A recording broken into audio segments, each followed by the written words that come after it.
Hi, my name is Attorney Walter Rudolph Hnot, III. I'm with Disability Resolution PA, an Orlando Orange County-based Social Security disability law firm. Which Social Security disability attorney should I hire from TV? Which Social Security disability attorney should I hire from TV? First and foremost, probably none of them. You want to hire a local attorney. Most local attorneys out there are not advertising on TV because they don't need to. Their reputation is so stellar that they don't even need TV. Okay? Second of all, when you see a string of attorneys that are one after another, like down here in Florida, what we have is, I'm not going to say their name, but basically it's a situation where one firm advertises a lot. They'll have another firm, right? We'll call it a pink law firm for women. We'll call it a men's only divorce for men. We've got a MDJD, right? We've got a particular Christian, a sheriff's, a prior deputy, a prior officer, a prior this, Christian, Jewish, whatever. What happens is you'll see a bunch of attorneys, right, strung together in an advertisement. And all those law firms are owned by one law firm. All those law firms are owned by one law firm. Okay?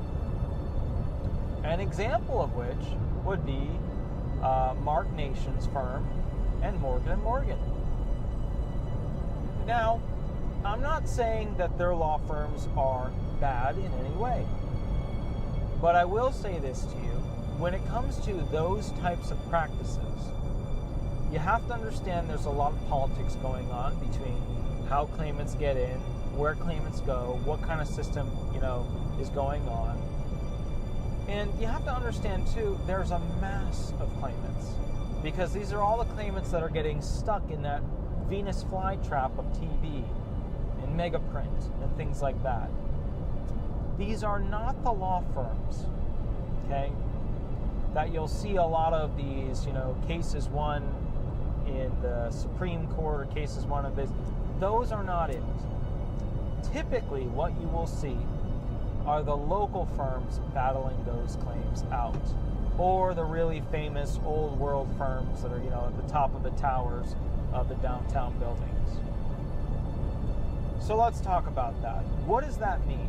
Now, of course, once again, I'm not saying anything negative about, Morgan & Morgan or Nation Law Firm or Dan Newlin or these other firms that could potentially be purchased by one firm. What you have to understand with it all is that if you're going to hire an attorney, there should be one question that you have that starts all the other questions. Where can I meet with you? Physically, in person, where can I meet with you? If they have enough time to meet with you and a location that's close enough to your geographic area, then check them out. After that point, give them a summary of your fact pattern of what's going on. This is super duper important because at the end of the day, you need to be able to meet with your attorney. You need to be able to communicate with your attorney. You need to be able to get your attorney off their butt to do great things for your claim. Now, I'm not going to say that every attorney does the same thing or the same amount of work because this doesn't exist. Every attorney does a different job. It's true. But I will say this. The local attorneys, the ones you don't see on TV, they do just fine. They've got lots of business, and they don't need TV. Okay? Let me move this thing over here. It's the preamp. They don't need TV because, let's call it like it is, their reputation has carried them all the way this far.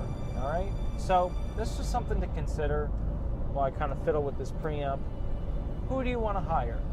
Do you want to hire the firm that's built its reputation, does great work, and people keep coming back over and over? Or do you want the firm that needs a lot of TV advertisements to keep that big machine going? Okay? Now, maybe they have a great reputation too. But perhaps take a moment. When it comes to these types of law firms, don't just do a basic Google search. How is this law firm? Don't just do that. Go out into the community, post on threads about the issues you're having, disability blogs, and ask them, how was this firm? And you will actually get honesty. Now, if that blog is owned by a firm, be aware, be careful, yada yada. But remember, you want to go ahead and put down information that's truthful. But don't give away too much information about your claim that could go ahead and ruin or hurt the attorney-client privilege that you would have with your future attorney. A basic synopsis. I have these issues. Has anybody used this type of firm before? Any ideas, any thoughts, any remarks? You'll get something back that will be helpful, okay? I tell people don't use, AVO necessarily as a single point reference for how that attorney is. But if you need something quick and dirty, try it. It's fine, All right. My name is Attorney Walter Hnot. If you want a free consultation, most up-to-date information, or a custom video made about a topic you like, that's fine. Shoot me an email or give me a call and we'll go from there. All right? Have a wonderful day, and thank you so much. Bye-bye.